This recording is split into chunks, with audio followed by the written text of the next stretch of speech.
want to hear from every single person. So you will have a voice. We want to go and make sure that everybody is kind and considerate, and these are already difficult times, and this is already a hard subject. So the kinder you can be to your fellow man right now, the more it is appreciated. If you have questions and things weren't addressed at this meeting, the Wiehle Crossing Study Group email at fairfaxcounty.gov that is up on your screen right now will go to me, it'll go to Rob, it'll go to Will, it'll go to Jose. We'll all hear your questions. We'll all hear your frustrations. So if something didn't go right tonight, or your mic didn't work, or you have issues, we want to know about it. We want to help address it, and we want to hear you. And then D, I want to address the start and stop times. I loved, thank you, Walter, the start and stop times that he enforces at meetings. If you're not heard, if we don't get all the way around the table this time for some reason, because 9 o'clock comes around, 9 o'clock is when we stop. And we're going to stop. We're even going to leave a few minutes in there for questions, but we're going to be really respectful of the 7 to 9 o'clock time frame, and then we're going to cut. Continue this meeting, then we will. And then I think I'm going to turn it back over to you, Rob, to start leading us through what some of the options are and sort of where we began with this. Our January meeting, what we did. Our February meeting was a physical walk of the site. And what we're going to do, if you all have looked at the materials that were sent to you, we're going to fill out a matrix tonight. We're going to fill out the first line. Again, I'm borrowing from Walter. It just was really helpful in this environment to hear everybody's voice and get it on a grid template where everybody could have an opportunity to speak, and we could be addressing all the pros, all the cons. You have time to think about it after something comes to your mind next week. Our grid is going to be your grid. You know, we're sharing this information. We want to be completely transparent. If there are questions, they're going to go in the question line. If we can't answer it, you heard the gentleman before, Tom and Mark, they have, and Walter has figured out how to get us some funding so we could get an expert consultant here to help answer your questions. So we might not be able to answer them tonight, but we're going to write them down. Okay. And I think that's all I really have to say before I turn it over either to Walter or to Rob to get started. Yeah. So I just want to ask Jose, just so everybody on the call knows how the calls are being controlled so that they know how to get a comment or question or how to raise their hand. Can you go over that, Jose, real quick? Yeah, of course. I'm going to share my event window, which is kind of like this WebEx. So you can see that there's a couple icons here, right? If you guys can follow my mouse, this is the mute, unmute icon. If you wanted to stop showing your video, you could do this. I'll be sharing the documents tonight, so you don't have to worry about this one. This little person icon holding 3 plates is your participant plane. So you can see on the right, there's like a list of all the attendees to this meeting that have the capability to unmute themselves, which is you guys as a study group. And right below here, since my screen is a little different, there's this little megaphone, but you should also have a raise hand tool. So you can use that to raise your hand if you're muted or you have any, if you wanted to make a comment or a suggestion, you can use that raise hand tool. The little chat bubble opens up the chat where you can if you're having technical difficulties during this meeting, you can send it to me, or you can send it to, well, yeah, me. You can just send it to the host. I just got a thank you from Lori. And then if you wanted to submit Q&As, I'll also be monitoring that as well, where you could submit a comment and we can discuss it if we have time, which we should have for today. So this is just an overview of the event window. Feel free to use the chat or the Q&A if you had a question for me, if you're having technical difficulties during the meeting. Was there anything else I needed to add, Rob? No, I think that's good. Can I butt in here? This is Tammy. We've got Allison Richter and Michelle Kimmel trying to get in. And Jose, can you fix that? Thank you. Yeah, I'll fix that right now. Okay, so we're gonna move on. Let me go back and summarize a little bit again about our past meetings. Lori mentioned we had the 2 meetings. The first one was kind of like an initial meeting. Supervisor Alcorn kind of gave and set the tone, and but we did hear some good content at that meeting. For example, there was some discussion from VDOT, just as a reminder, and I think FCDOT. There was some discussion about maintenance of an elevator in the right of way, whether or not VDOT or Fairfax would maintain that sort of thing. And I think both agencies basically said no, that's not probably in their purview. So that was a piece of good information to know moving forward. Then on our second meeting, we actually had a site visit. We so those of us, it was a cold day. Those of us who trampled out into the cold, we got to see the elevation differences of the Wiehle crossing. On the east side of Wiehle, there's approximately a 25 or so foot grade difference. When you move to the west side, it averages maybe 6 to 12 feet in grade difference from the current grade on either side. So it starts to show some of the challenges and some of the things that we have to kind of think about as we're looking at all the various options. Those of us who walked across Wiehle, we saw how the crossing at Sunrise Valley Drive, which will be improved by the Campus Commons application, how today it was rush hour and it was pretty busy, so we had to circumvent that a good bit. The other thing that came about just from pure overall design things to think about when we talk about a bridge option, VDOT was there to talk to us about the height of a bridge generally. The one good thing they gave us to think about is if you look at a traffic signal light, that's a good indicator of just about how high a bridge has to be on the underside of a deck. And then there's a couple more feet to get to the top of the deck or where the pedestrians would cross. So that just serves as a good indicator of just, the crossing needs to be a good 17 feet or 20 feet in the air, which helps us all just kind of try to put that in our minds of what it takes to do a bridge crossing.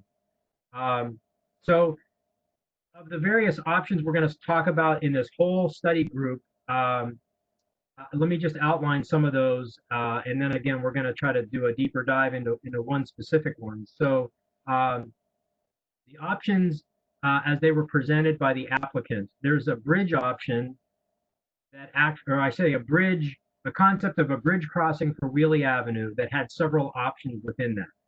And the options were bridge option A of that was an elevator on the east side of Wiehle, and then a ramp on the west side of Wiehle.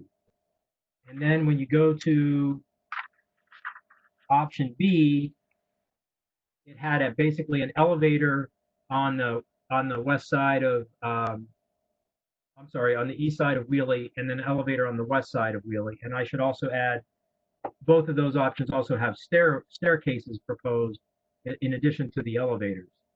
And then option C was more of still a bridge crossing, but it was more of a mid-block bridge crossing. And it was trying to suggest that maybe there's an advantage to having an elevator in one of the buildings or on the east side of Wiehle that could then be utilized as the public crossing or public way to get up into a bridge and then take you over Wiehle Avenue and then come down on the west side onto a ramp. And then maybe it would be a kind of a combination ramp and stairs, where the ramp would be for ADA accessibility, and then the stairs would be where it's appropriate to allow those who could use stairs to have a little bit more of a direct route. So the other option is the what was shown on the plan was an at-grade crossing. So and that's something we'll talk about on another night, where we'll talk about the kind of like the pros and cons of that and different ways to potentially address that. And then we left it open to other options, and the obvious one of the other options that I know is on a lot of people's minds is a tunnel. While the tunnel was not specifically shown and or articulated with graphics, that is an option for us to talk about as a group, and we'll pick a night to where we'll just kind of focus, kind of on that tunnel option and look at some of the, kind of, again, the pros and cons of that tunnel option. So, and then we're really open to other options. I mean, if other people have other ideas, if there's a hybrid, which I'm sure there is, a hybrid of these different options, that can work as well, and that could be a result of this study group looking at various things and having some things to think about. The one thing I don't want to forget to mention, especially since FCDOT is on the line, the one thing that Tom Bashadny and his group mentioned to us that I think is very important. This consultant that's going to be looking at the corridor, there was some discussion at our prior meetings about the north-south movement of Wiehle Avenue. If you remember, presently today, there's a combined it's a combined trail on the west side of Wiehle where pedestrians and bikes kind of share. It's a shared use path. There is no such, the same path does not exist currently on the east side of Wiehle, especially as you go over the bridge, over the toll road. However, that doesn't mean that that's always going to be that way. So there was a lot of discussion about, the potential for the need for that same kind of some type of pedestrian and or bike crossing on the east side of Wiehle going over the toll road. And I think we as a group want to take that into account, because I think it's likely that could come out of that consultant study as well, where there's multimodal ways to cross the toll road on both sides of most roads that are crossing the toll road. So I forgot to mention that earlier, that was a result of our earlier meeting discussion. Lori, what did I miss? You didn't miss anything. I think we're ready for people to. We don't want to lead you too much with giving you information of what we think should be the result, because both, Rob has a breadth of experience in this area and has worked on the Planning and Zoning Committee for Reston for several years, many years. And because we don't want to lead, we want to make sure that you ask your questions, you get a visual, and you get your questions answered. So we want the solution to come from you. And I love what Rob said about you might come up with something that we haven't thought of, and which is fabulous. So let's, I think if it's okay with you, Rob, can we pull up the matrix and maybe get started, and we can, Jose, if you can lead us, make sure we capture everyone who's here tonight and get everyone's opinion, and let them fill in the chart with their pro, their con, and their question. I think so this is the matrix, and so what we were planning on doing tonight is to talk about bridge option A, and we'll show a graphic of that here in a minute.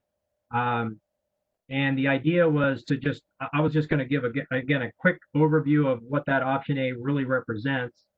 And then the idea was for us all to kind of weigh in some of the pros, some of the cons, some of the questions that people have, just to kind of make sure we're really looking at this in a comprehensive way, kind of spitballing, if you would, and then they'll kind of document that before we move on to the next option. Now, tonight we were just going to talk about option A and see how that goes. If this ends up being where we're moving either too slow or too fast, we'll figure out a different method for future agendas. But for right now, we thought we'd take an option at a time and see how it goes, and then we'd modify the future agendas as needed. Super. Jose, can you show us option A? He's so good at this. I don't know how you do anything without him, Walter. So this is option A, and again, option A shows an elevator. Well, let me orient everybody first of all. So on the what you're looking at is the intersection of Wiehle Avenue and the Dulles Toll Road ramps. You know, east is to the right side of the page, west is to the left side of the page. So the Campus Commons development is to your right on the east, and they were proposing in the little kind of square box was envisioned to be an elevator that I believe it also with a staircase. And so you could either take the stairs or elevator up and then go over with a bridge over Wiehle Avenue to get to the west side. And then you would traverse down a ramp, and then that ramp would turn into kind of a ramp and stairs at the end, kind of a combination to allow people to get toward the metro station. So some of the challenges with this, as I understood, were it's presently shown all within the road right of way, which was one challenge I believe the applicant was having, and that's why the configuration is kind of shown as it was, and so that's what led to the concept. Now, I think a lot of people have had a question about the length and what lends itself to the length, and I just wanted to add, when you have handicapped accessibility, there are some requirements that ramps can only be so long until you have to have what they call a kind of a rest area. So you can envision a ramp can go about 25 feet at a slope, and then it has to be flat, and then another 25 feet at a slope, and then flat. And that goes on. So that's to meet current ADA criteria. Some people had remembered that on Wiehle Avenue up at North Shore Drive, there's an old crossing that was done in the early years of Reston. It's quite nice to look at, quite aesthetically pleasing. It's a circular ramp that ramps you up over Wiehle Avenue and back down. That type of bridge, at least the way that one's configured, would not meet today's ADA standard as we know it. Not to say you couldn't do a circular ramp, it would just have to be a lot longer in order to meet today's criteria. So I just add that for information, and I think I'll open it up there for people's comments or suggestions. Sounds good. Jose, can you call on people and bring up the grid? And that way we can make sure we hit everybody who's here.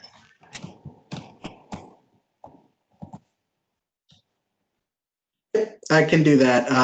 So I guess we can start alphabetically, and Brian Winterhalter. Brian, can you mute yourself?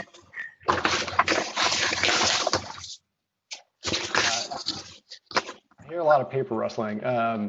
Yeah, I'm here. I'm not sure that you necessarily want to start with me in terms of our preferences for the bridge, given that, you know, the applicant, TF Cornerstone, and Ken Hool's on the line as well, put forward these suggestions and the suggestion of having a study group to evaluate this to see what the thoughts of the community are. So, I mean, I'm happy to give you some thoughts, and I'm sure Ken is happy to give you some thoughts, but I'm not so sure you want to hear from us first necessarily. Yeah, I guess we can go to the next one and then we can circle back. Connie, I'll unmute you, or yeah.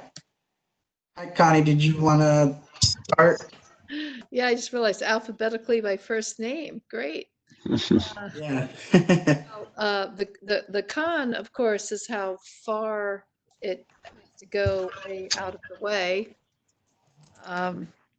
because of the ADA. I will be contacting Reston Citizens Association Subcommittee on Accessibility to see if some of those good folks are looking at this, and we should get their thoughts. So it occurs to me sitting here tonight, I'm sorry it didn't occur to me sooner, to make sure we get some of their input on this. Pros, I like the elevator on one side. I wish we had the elevator on the other side, and I assume the reason we aren't discussing an elevator on the other side is because that development's not in progress yet. Is that correct? Not correct. So one of the options that we will be discussing, Connie, will be an elevator on the other side, and we'll be talking about it on July 30th. But you like the idea of an elevator, so that's great. Thanks. Yeah, thank you. Connie, did you have any questions that you wanted to hit before we move to the next person, or did you have any other thoughts you wanted to share? Well, just quickly, is that elevator inside a building or not inside a building? On option A, the elevator is not inside a building. It would be a standalone, structure with a stairwell on the outside of it.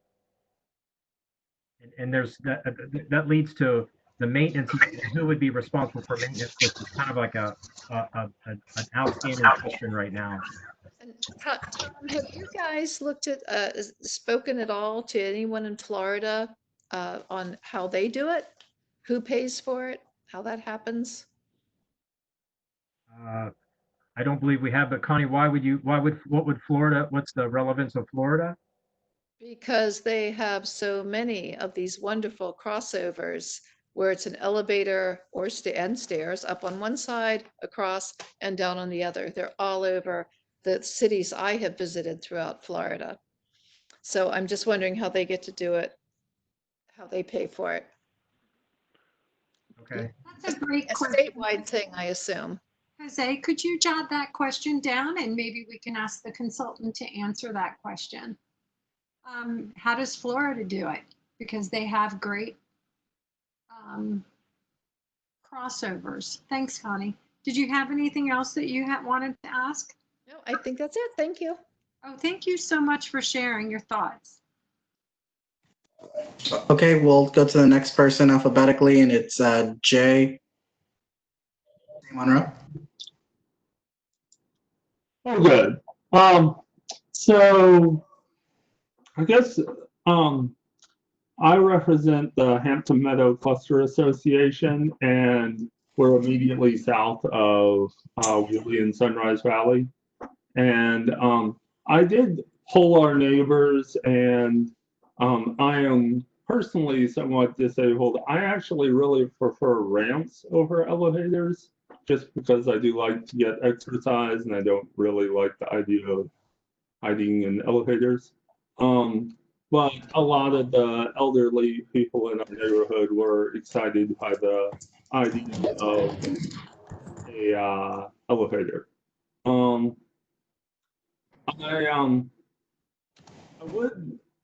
One of the questions they had, and I don't know if this is actually covered in another option, but is the switchback that goes down towards the bus stop actually able to go instead down Wiehle? That way, people coming from our neighborhood, for example, could immediately access it that way. And they also asked questions about whether or not there would be a possibility of a switchback, so you'd actually go to the corner of Wiehle and whatever road that is, I guess the on-off ramp for the toll road, and then walk south and then switch back to walking north. But I don't know the feasibility of any of that. I'm going to ask for Jose to bring up the picture for a second, and so that we can understand what you're saying. So because this is actually really important, and really thank you for bringing this up. So what I think you're asking is, from the elevator, you cross the Wiehle Avenue, and then you're asking, when you're at that point, where are you thinking of it going? Well, so on the west side of that, instead of the ramp going along the bus stop, having it go south along Wiehle. Okay, so south, so that you can be let out sooner, or in that direction towards Sunrise Valley, correct? Right. And one of the ideas of one of the neighbors was that if you did a switchback, you could actually go south, however far you need to go, and then reverse directions and end up back at the intersection. So then if you need to go down to Metro, you have a good option, but also if you're headed south towards Sunrise Valley, you're equal distance. You're not ending up way down the hill towards the bus stop. I got it. Okay, so Jose, could you jot question? On the left side, and what he means by a switchback is a switchback southward towards Sunrise Valley. Is that correct, Jay? Yes. Okay. And you had another thought on that? I'm trying to, I know this is minuscule, but I'm trying to make sure we capture your ideas. I think that really covers the main meaning. Okay. Okay. Did you have any cons or anything that you wanted to add to that before we move to Jennifer? Well, I mean, my con would be some of the neighborhood residents don't like the idea of the elevator. They Okay. would rather ramps.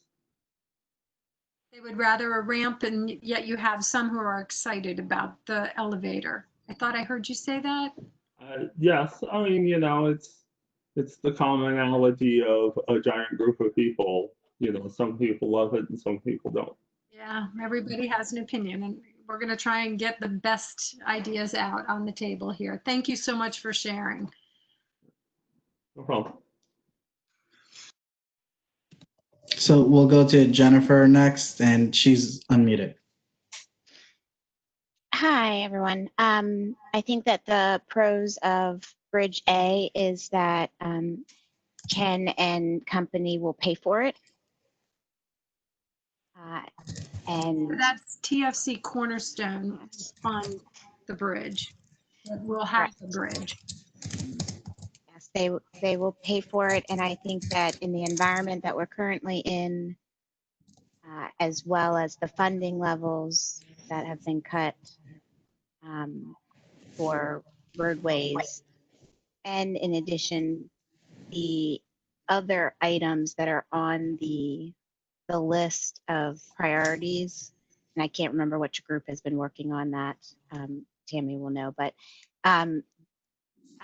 if we don't choose option A, my fear is that we will be waiting for whatever the crossing option is for years and years to come. Thanks, Jennifer. So your concern is that so your pro is that TF's Cornerstone pay for it, and the environment is such that we might not get a bridge if we don't make sure that somebody pays for it. Is that what you're trying to say? Yes, correct. Okay. And then I would say another pro is the toll road is going to be a popular place for cars to travel, regardless how feasible or walkable we make this area. The number of cars that are going to be getting on that toll road is going to continue to increase. And for the flow of traffic to get them on, making sure that we have a way for pedestrians to cross at a above grade or below grade level is imperative for the flow of traffic. And so that would be a positive more for option A in addition to any of the bridge options versus the crosswalk option. So how do you want us to phrase that as a pro? Pedestrian safety and increase in traffic make this imperative? Is that a good, or do you want to rephrase it? I don't want to speak for you, but I want to help put the words down. Yes, I would say pedestrian safety, you could make one, and the second one you could make easier access for cars to the toll road.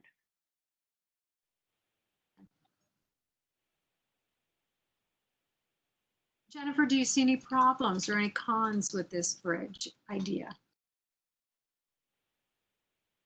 I don't. I do want to speak to the one pro about and question about the elevator.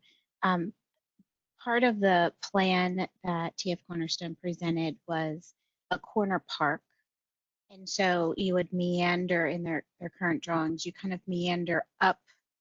And as you guys kind of think back, if you were on the walk with us, you know, this area is below grade. And so they're making a park where you meander up the park. So there will be a place for people to walk up among what the picture shows as nice grassy areas and places where people can sit. And so by the time you get to the elevator, you did have a lot of switchbacks before you got there. So are you saying you like the bridge because of the approach? So that would be a nice thing to add here. Mm-hmm. Okay. The approach to the bridge is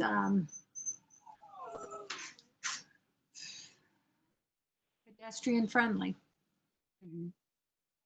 I don't have cons really to share. I mean, I recognize the con about how far it goes because of ADA, and we had talked to Ken and Brian about that when they were creating it, and I think that we could probably work with them if other options were available to slightly change it if it doesn't change the cost. And I wouldn't say that I have any questions either for this option. Thank you, Jennifer. Thank you for sharing your thoughts.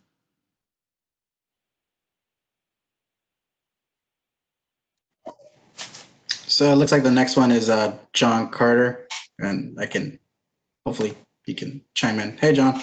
Hello there. One thing, and I don't know how we get to the bottom of this, is a sense of how many people are going to use this, use the very options. And I would guess that if we don't know how many that the fewest number of people would use this option if you're coming from Campus Commons or you're coming from the neighborhoods to the south. That maybe that's more of a question than a comment. I just wonder, given that it's so far from things, and you've got to go up in the air to get to it, and then come back down in the air, and it's the farthest from the intersection of Sunrise and Wiehle. I'm not saying there's not a significant number, but I wonder if this isn't the most difficult to get to. And then I think something does have to be done with that switchback is difficult. So you've got some conflicts with the Comstock on the other side. I'm not sure how that fits with what they're doing. John, how can we frame that as, is that a con or is that a question? How can we frame that differently so that we, if there's a question on, the switchback you're uncomfortable with, is there a question you'd want to ask with that? Or, is there I a, think that's probably a con. It requires a long switchback on the west side, and it requires more work with Comstock to see how that fits. And then in terms about the number of people, maybe stars or something that would could be allocated between the different options when we get to that point. The one with the most stars has the most pedestrians. So I'm confused with stars. What are we well, talking? we don't have the number of people. Right. That we'd really like to know how many people are going to use it, but that's probably hard to get to. If we can't get to that, then some value statement or stars or asterisks that would indicate how many people are going to use it compared to the other schemes. See what I mean? I do. And your concern is because it's up so high that it would, up so high down the road, up so high Yes. on the road that Yeah. there might be fewer number of people. Yeah. And it's the farthest away. Except that that's where they're building that's where TF Cornerstone is building their community. So, okay, so we need to have that as a question. Okay, let's have that as a question. And then I am concerned about Wiehle and its width, and I'm not sure, maybe this isn't the time to resolve that, but is Wiehle getting wider or is it getting narrower in front of Campus Commons? I know there's an at-grade or an on-street bikeway. I don't know if that's making it wider or narrower. So that's a question. The reason I bring it up is it affects the length of the bridge. It affects the width of the bridge. Are you talking about something that is currently there or something in the future plan? Something in the future that's part of the approval of Campus Commons, and I've forgotten whether it's a widening of Wiehle to put in the bikeway, or whether the bikeway I don't think the bikeway goes on the sidewalk, but it might be a good place for it. I'm just wondering if the Wiehle is getting wider or not. So let's ask the question, Jose. The question is, with the Campus Commons development, is there a plan to widen Wiehle? I don't think there is, but let's ask. Okay, let's get that clarified. Okay, that's good for me. Sure, thank you so much. Nice to hear from you. It's always great to hear your comments. They're always great. Thank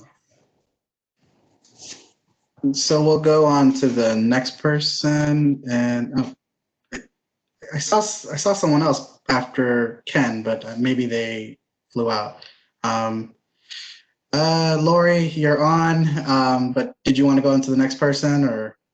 Oh yeah, I don't think I need to say anything. I can ask my questions afterwards. I love all the ideas.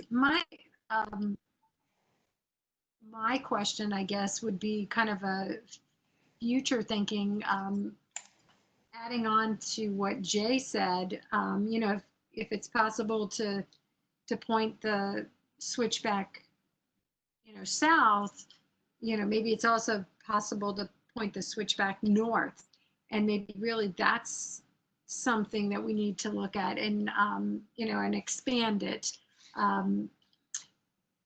And sort of make it a dynamic place that if we can't get the north and the south on the east side flowing through as it should, perhaps we can at least temporarily get the north and south running with the bridge on the west side. So pros, I have to just say I like the elevator, I like the ramp. I like the fact that we will have Cornerstone pay for it now. Whereas we're not going to be waiting for, somebody else, or the Fairfax County, 10 years from now. This could actually happen. Pedestrian safety is huge. And I'm extremely concerned about the current proposed crossing that is there. And I'm in a soapbox now, but the 6,000 cars extra a day coming out of Campus Commons is a huge concern for me and for my community. And so, having cars being able to move through that intersection quickly without having to slow down for pedestrians is really important. So easier access for cars on the toll road, I have to agree with. So I like all those things, and I don't really have a problem with this. I don't really have a con with this. I think those cons are all things that we can work with. So, and I'd love to hear the answers to the questions. So that's me in a tidbit. So we can move on. Okay, we'll go on to the next person on the list, and I believe it is Maggie Parker. You are unmuted.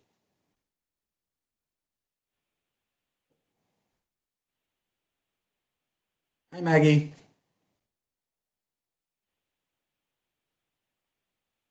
Maggie, can you hear us?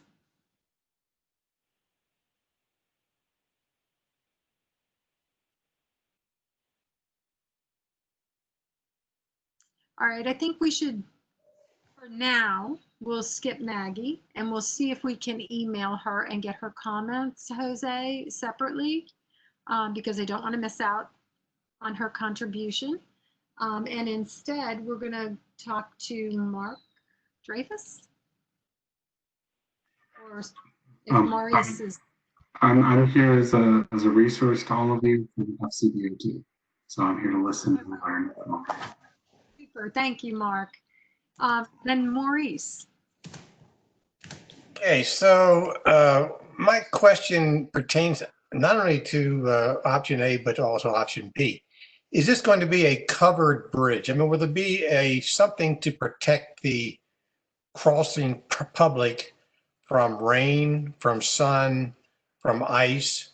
Or is it going to be open like the one that currently exists down at North Shore Drive? If it's going to be unprotected, then I have a concern about option A, a ramp in the winter time when it could be icy, would be a real hazard for anyone trying to descend or even ascend the ramp. So that's my major concern about option A. If it's not covered, then I think a ramp would be very dangerous. Do you have any pros or cons? Are you leaning one way on any particular? That's a con. I don't really have a pro. I'm more inclined to support option B if we're going to go above grade with a elevator on both sides. Thank you.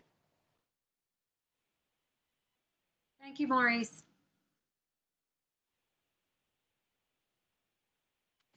So I will be unmuting Michelle Kimmel. Next. Hi, Michelle. Hi, how are you? So I guess my main question is, there's been some discussion about modifying A. If A is modified, would TF Cornerstone still pay for A? Because if the only way that this is paid for is if it is built exactly as described, then I think that would be important to know. And then I just would like to echo what Jennifer said, that ultimately, given the current situation and what looks to be our prolonged situation, I don't see how, really we consider anything other than what will actually be paid for. So that would be really, quite frankly, the only thing of consideration for me. Okay, that's what I have. Michelle, if I can say your pro would be, are you saying that you like option A because because it would be paid for? Do you like the elevator? Do you like the ramps? Do you have any questions other than the modifying option A, or you? No, my only question is if it's modified, would it still be paid for? If not, then I would support wholeheartedly option A as described, because we need a safe crossing. At grade is not safe. If this is our best bet and this is the only one that would be paid for, then I think it must be option A. So that's what I have. So would a pro be that it's a safe crossing? I mean, I guess we didn't, pedestrian safety. Okay, thank you, Jose. You put that in there. And then I think we need a 3 on TF Cornerstone. We'll pay for it on that one. And then you don't have any preference on ramps or whether it's covered or things like that.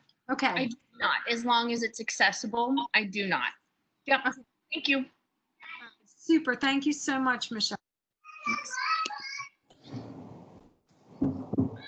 So Mike Garcia is also with staff. So the next one, I believe it's Mike McDermott. I will unmute you now. Okay, I have a con. I don't have a pro. The con is basically the long-term elevator maintenance. I don't know how that's going to be achieved or determined or whatever. So we need to have that nailed down. And then the question is, I think Rob said at the beginning that the elevators was an open question. So, when will we get a clear answer on elevators in terms of maintenance and whether things are modified just as described before? So that's all I have.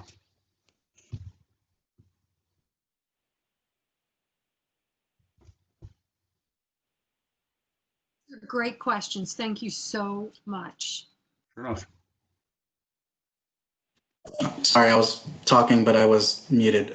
So we'll go to the next person. Scott, you are now unmuted. Well, hello, everybody. Greetings from Lakeland, Florida. One, I can answer briefly. I have not done any work on any overhead stuff, but I will advise that I'm currently serving as an in-house consultant to Florida's Department of Transportation, District 1 in Bartow, Florida.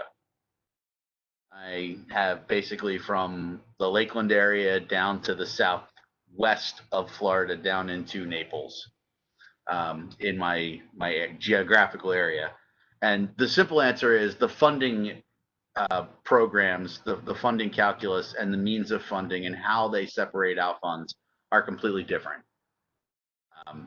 And that's how they get some of the things they get down here. Now, they're also hurting because a lot of that is based on tourism tax dollars that haven't happened. So we'll see how that goes moving forward. I'm only down here temporarily. With regards to this, I do have a few comments. One, I am absolutely opposed to option A. It is in the worst possible location. Because you need the clearance that Rob described previously, you don't put that at the crest of a hill.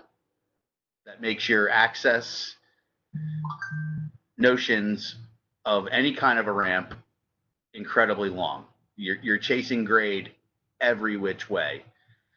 I also want to say that when I first heard of this, my thought was as a completion of the pedestrian network, and that thought leads me to the east-west portion, which would be along Sunrise Valley. To go back to Commissioner Carter's point, if this is going to be mostly used by people coming out of the development at TF Cornerstone, then I'm wrong, but I don't think that's what we should be looking for. I think we should be looking for the piece that best completes the pedestrian network And again, this is the worst possible location for that.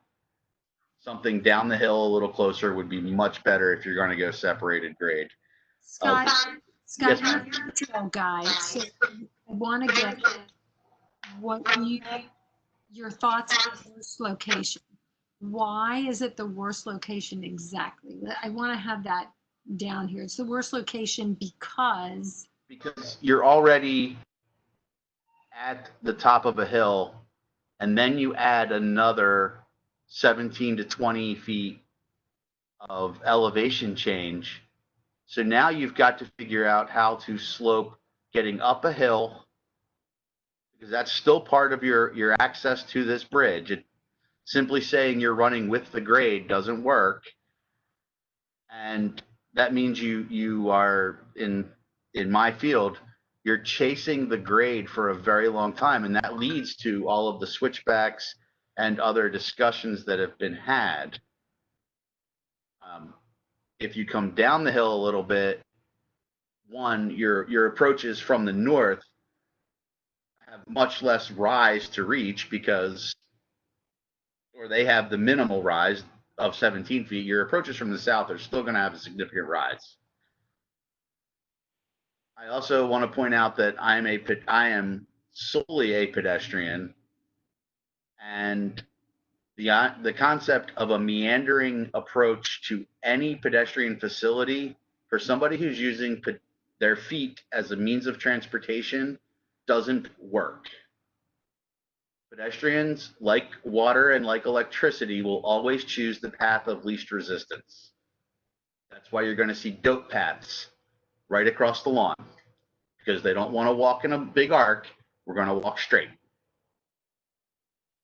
And so Scott, would it be fair to say under comp, worst location dash, it's at the, and then Jose, you would fill in with, it's at the highest point of the grade. Is that correct? Scott? I absolutely agree with that. It's at the top of the hill. Okay. And how do we add the comments?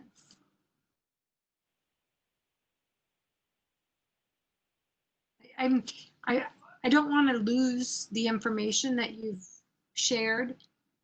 So I'm trying to figure out how to add your comments. So it's part of the,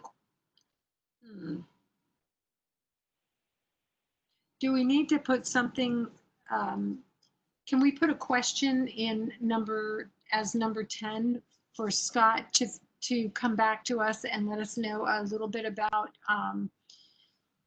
how Florida pays for these? And then I will happily research that and ask around of my colleagues down here, particularly the FDOT employees, to figure out what it is, and how it works. and how it works, and where it is that they consider applying it. I'll get out all the information I can for you. Lori, Rob, you guys, Jose, you all three have my email address. Feel free to reach out. I withdrew from the leadership because I am physically in Florida, but I'm more than willing to help with this project. Thank you. And I do want to see something that's safe for pedestrians, even if that becomes a very well-designed at-grade crossing. And to that, I will conclude with, I understand that we have the traffic analyses that was submitted, and at the time, it was as correct as it could be. There is another consideration. We don't know, and I'm speaking now as a traffic engineer, we do not know what the impacts of the societal changes are going to be on traffic projection.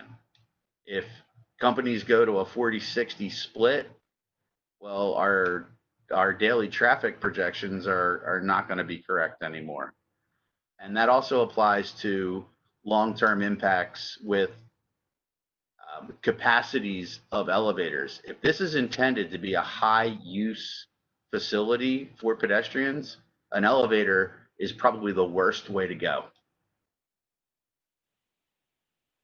Unfortunately, it's the only way that's going to be paid for and timely. But I mean, so there's a lot of arguments for both sides. Oh, and I wasn't going to get into this.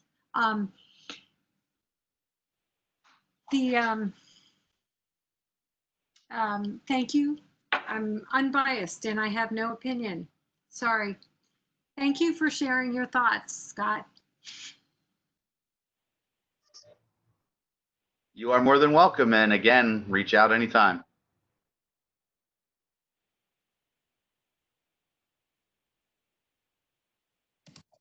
Sorry, I'm trying to find my unmute button. We can go to the next person. Rob, did you want to go next, or did you want me to circle back with you? No, I'll go ahead and go since we're close to the end, I believe, anyway. So to me, the major con is the maintenance of the elevator. I think we have heard from VDOT and FCDOT. Their financial models just don't have the mechanism to fund something like this for maintenance, and so it would take some special case to figure out another way to maintain that. So that's a huge con in my book for this option.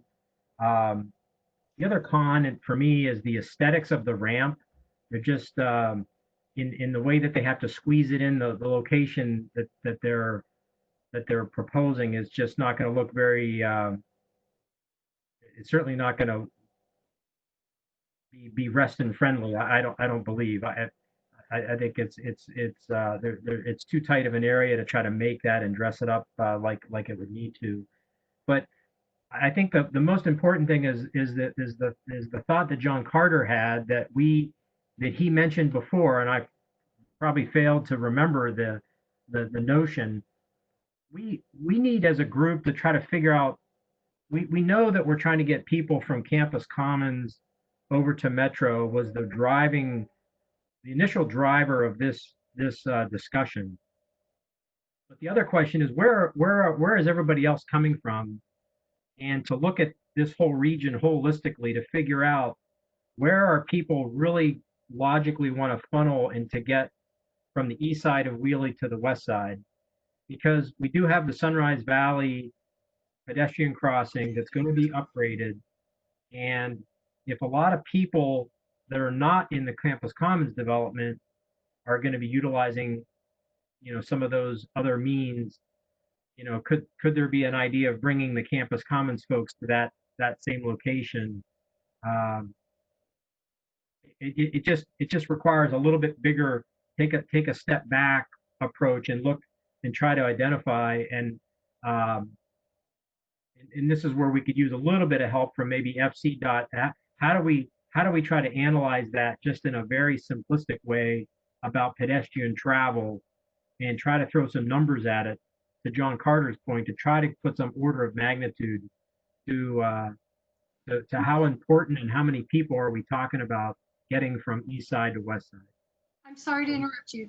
I want to capture all your questions because they're really good. Jose, I don't see your fingers typing, and so you were probably as mesmerized as I was, but I would love to capture all your questions. So if you start asking questions, we're going to start typing, and I apologize, Rob, for interrupting you, but your thoughts are gold, and I want to hear them. Again, the maintenance of the elevator is the biggest con. Aesthetics of the ramp he already has down. Those aren't questions; those were the cons. And then the question is, where are the people? What's the numbers of people that we believe are going to be using this crossing, and how to figure that out? Is it just the crossing that you're talking about? Where are the number of people coming from? Well, it's the crossing of Wiehle Avenue from east to west, whether it's this bridge crossing or down at Sunrise Valley. It's how do people get from point A to point B to know how important this crossing either is or isn't, or to know, to Scott's point, is an elevator an appropriate way to get a large volume of people up and over an area, the road. Thank you, Rob.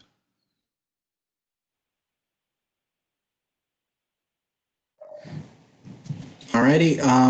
So Shamley's is in the 100 mil staff, so we'll skip her. She's helping me out. So we'll go to the next one. It's Steve Cerny. Right, okay. Well, I think on the pro side, the best that could be said is it gets the job done. I agree with some of the pros, not all of them. I don't like the elevators because of the maintenance issues that come with them. I really don't care about vehicle access, although some of my constituents in Weathersfield cluster may be more concerned about that than I am. Obviously, we do need a grade separated crossing there. It's just too unsafe otherwise. But on the con side, as I said, because of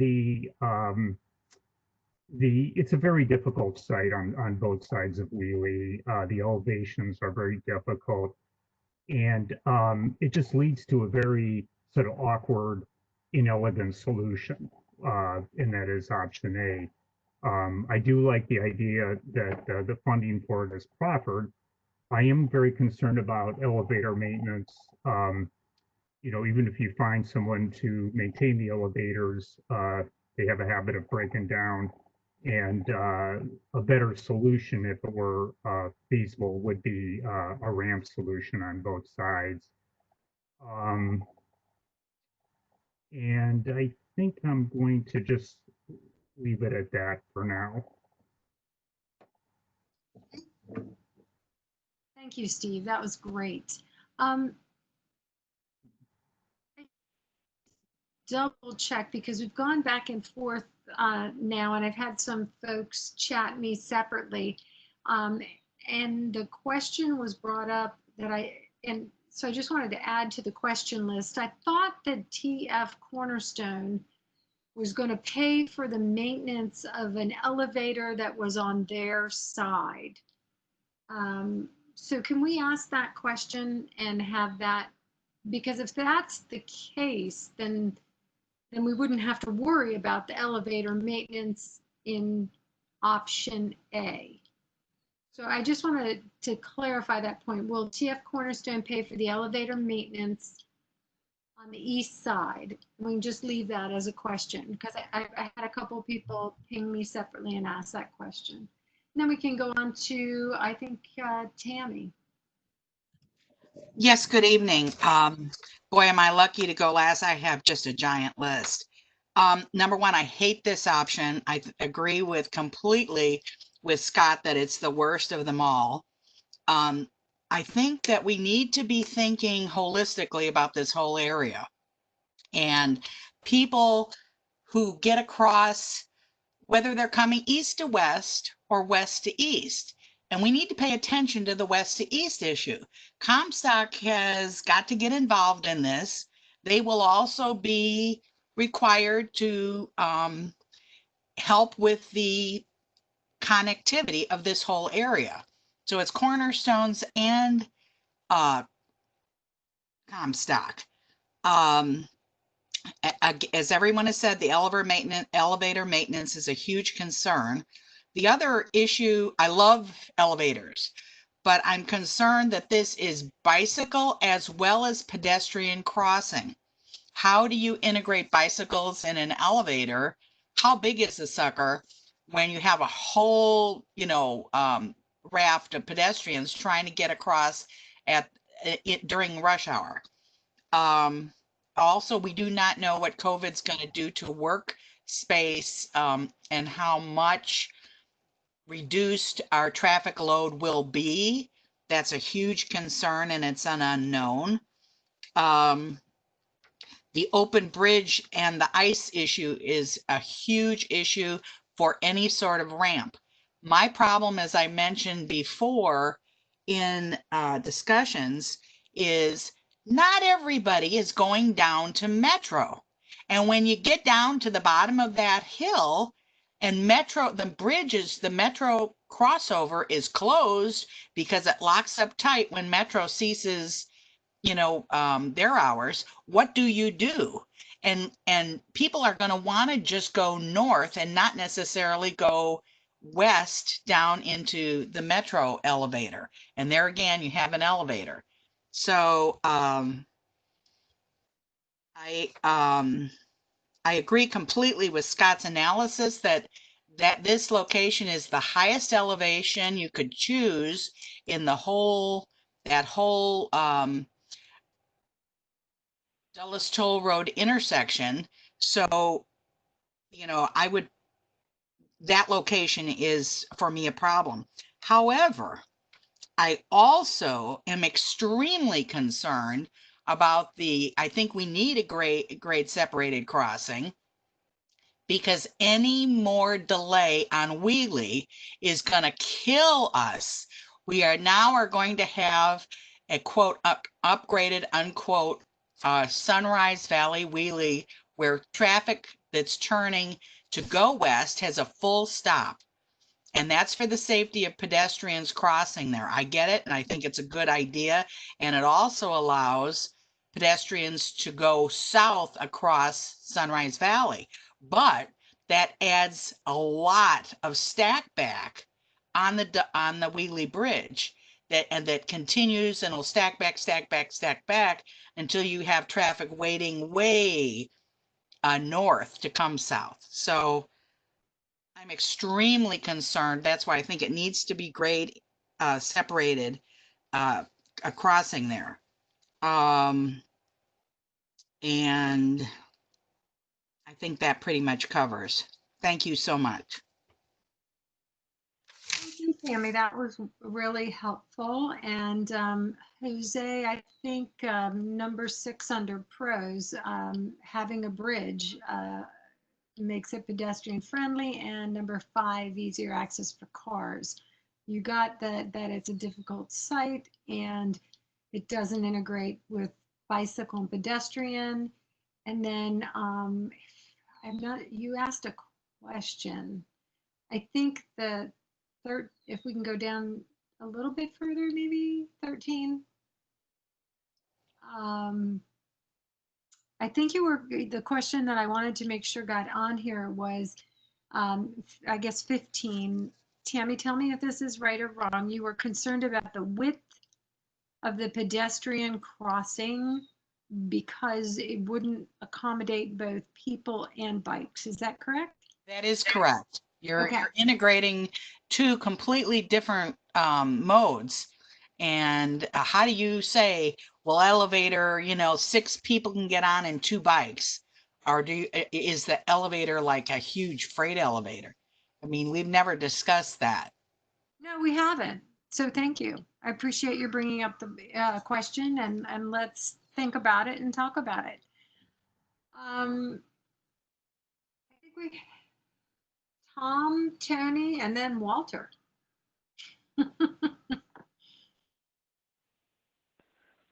I'm just here as a resource, so I'm listening and absorbing all the comments and questions. So thank you. Thank you so much. Tony?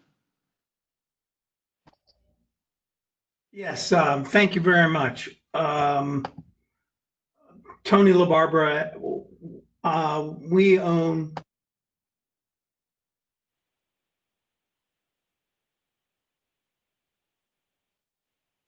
Tony, come back. Yeah, am I unmuted? You are now, yes. Okay, thank you. I own some property further east as part of Campus Commons. And so my perspective is a little bit different.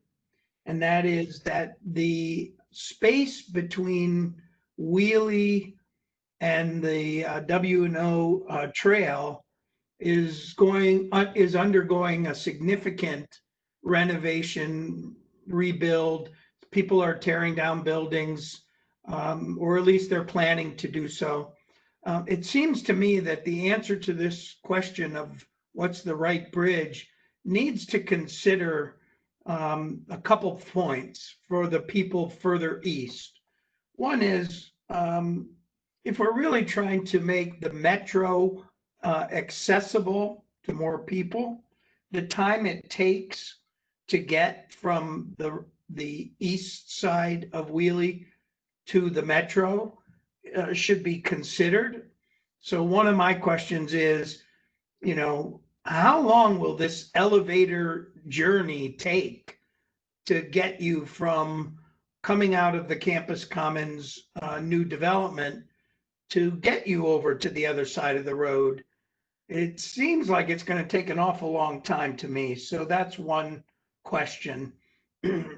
Tenants that are in our buildings, you know, if it takes them 12 minutes, 15 minutes just to cross Wiehle, that's not a very marketable trip to the metro.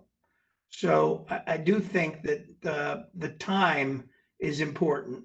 The second thing is, and it may be related to one of the other comments, is that without knowing the traffic patterns of both cars, bikes, and pedestrians, we're really trying to solve a problem without knowing the true inputs into it.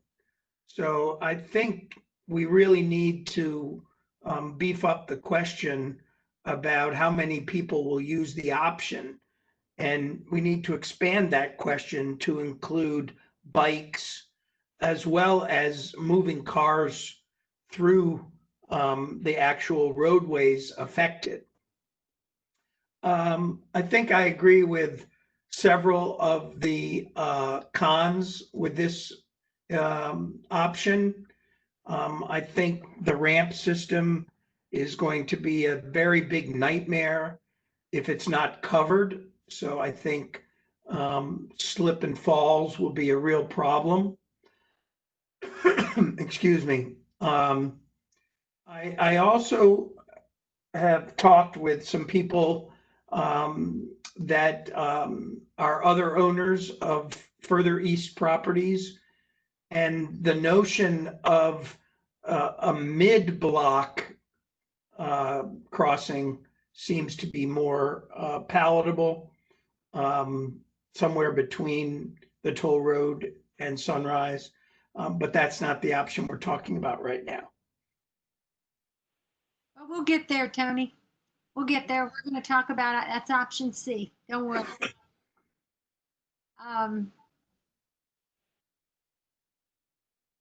Did you have some other thoughts that you wanted to share? I would agree with one of the pros that getting it built and paid for now is a high priority, whatever the it turns out to be. I think part of the problem of not deciding or being stalemated here is that waiting until more development happens will only exacerbate the problem.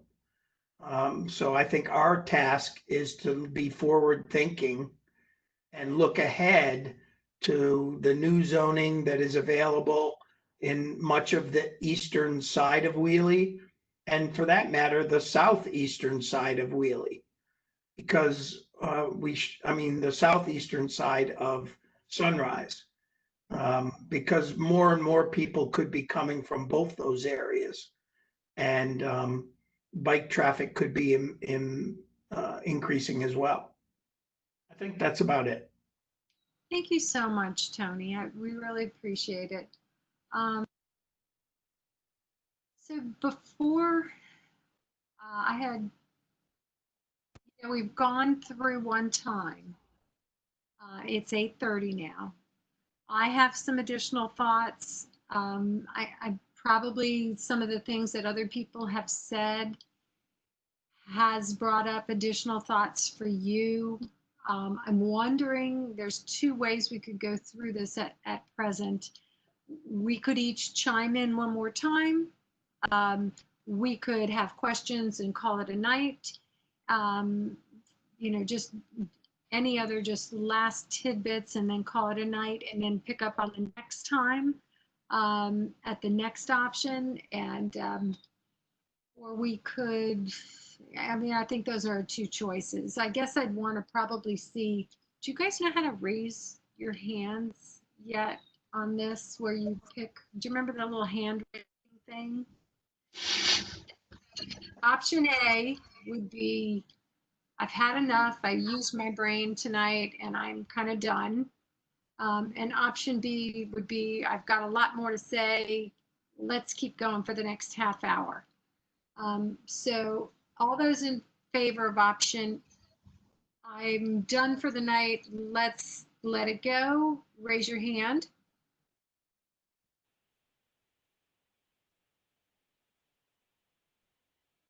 Okay, everybody, option B, I want to stay and I've got another question and I'd like to be called on again.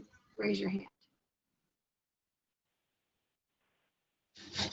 There's not a lot of hands. I don't know if it's because people don't know how to raise their hands or because there's not a lot of questions. So I'd like to go ahead and ask Mike McDermott if you have something else to say. Go ahead.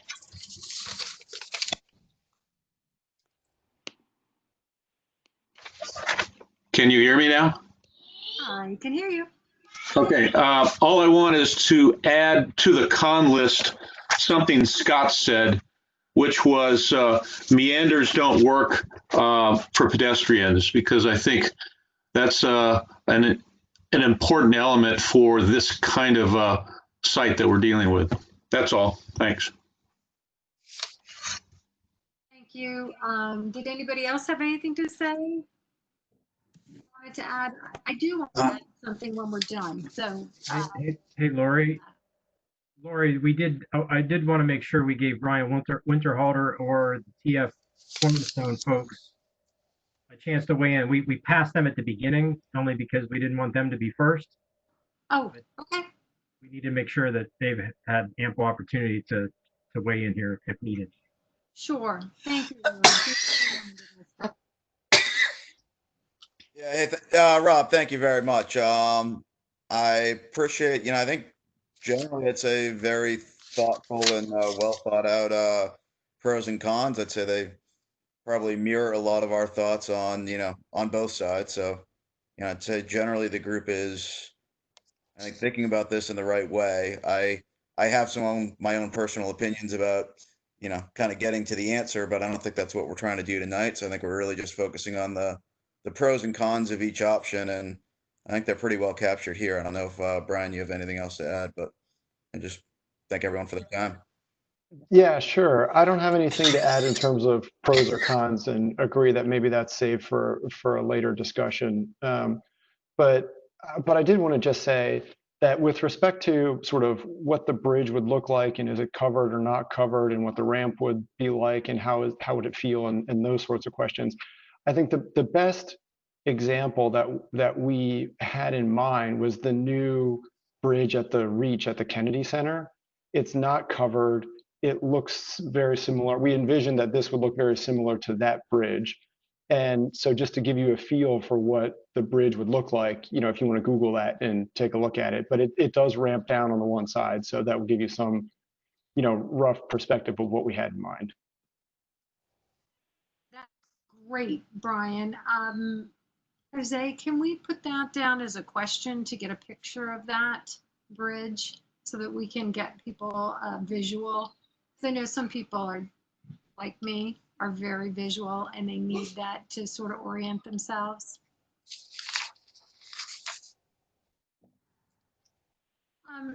And just to give you guys I know traffic is confusing right now because it's, we expected it to be a lot and there's none. And then, the air is fresh and clean. And so there's a completely different environment. I work for a company called Urgently. We do roadside assistance, and our metrics are traffic. And one of the things that we're seeing is nobody's riding Metro. And we've seen uptick in traffic. And I will stay tuned with our developers to find out what they're seeing. And I know because they see real time how often people need service on the side of the road, how often people are driving, and what traffic is looking like. And I'd love if we could get some real-time information from another source. So I guess that's my question. I mean, I can add my own vision of what I think is going on traffic-wise, but I'd like to see if we can get some real-time information about what is happening in terms of traffic today. And I guess I'll just leave it at that. So, Walter or Rob, did either of you guys want to do some wrap up now?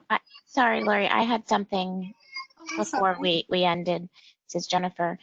I would like to take number 7 off the cons list for option A, because it is in the proffers that if an elevator is on the east side of the of Wiehle, that TF Cornerstone will maintain that elevator. That's super. Thank you for doing that research for us, Jennifer. So we don't have to worry about the service on the elevator on the east side. Correct.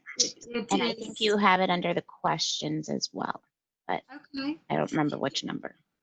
So that's actually written in the proffers. So it's actually a commitment.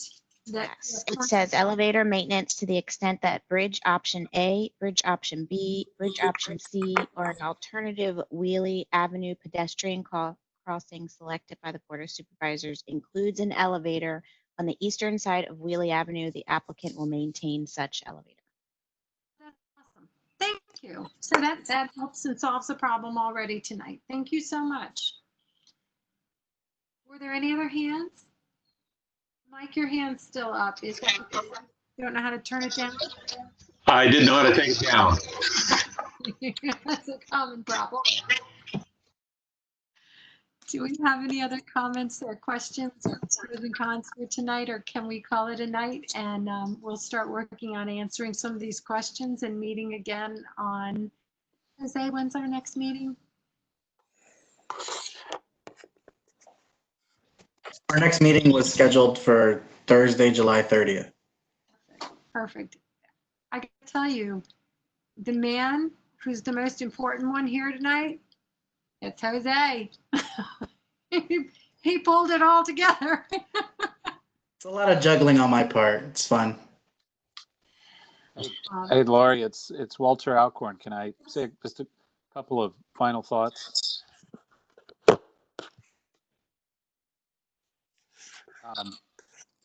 So, yeah, I just want to say, first of all, you know, on Laurie, on your comment there at the end, yeah, this is a really weird time for people getting around. I mean, literally, the Silver Line is shut down, and there is a shuttle, a bus shuttle, leaving on the other side from this side of the toll road that goes, you know, along the Silver Line. But literally, WMATA has told all of us to not ride it unless necessary, unless absolutely necessary. So basically, we have a transit system where we're telling people for public health reasons not to ride. So this is obviously it's a short-term thing, but let's see where this ends up. You know, there are going to be changes, I'm sure, going forward. So that's something I know we're going to hear a lot more discussion about over time. The other thing, I just want to thank everybody on this group for your input. Had a lot of really excellent practical issues and considerations I think you flagged. So this is, I'm very, very happy with the direction this group is taking. I also, and this did come up a couple of times in different ways, but I also want to remind folks, and this is probably, you know, something more towards the end, but you know, also keep in mind that we're looking at the long-term streetscape of this area, And I'm also interested, I think one of the considerations that's going to be in my mind is the visual side of it. And I know that doesn't, you can make a bridge look good or it can look bad. I mean, there are a lot of different considerations, but I don't want to let that get lost, particularly for option A, which really is right at, well, there are going to be a lot of people coming through that area, either coming off Metro or certainly the toll road. So anyway, just a couple of quick thoughts, but I think this group's on the right track, and I encourage you to keep going, and happy to help, and appreciate Jose and also DOT staff and the chairs for everything you're doing. Much. Well, thanks, Walter. That's a good way to finish, I think, tonight. I appreciate everybody's involvement in this meeting. I think as we keep going, each one will get a little bit smoother, and we'll try to share the results, and we'll try to dig up through some answers between now and the next meeting, and then we'll report those answers to see that there's progress being made, and we're kind of trying to chase down some of these questions that people have. So thanks again, everybody. Thank you, Rob. See you in July. Thanks, Lori. Everyone. Thank you, Jose. You're welcome. Have a good evening, everybody.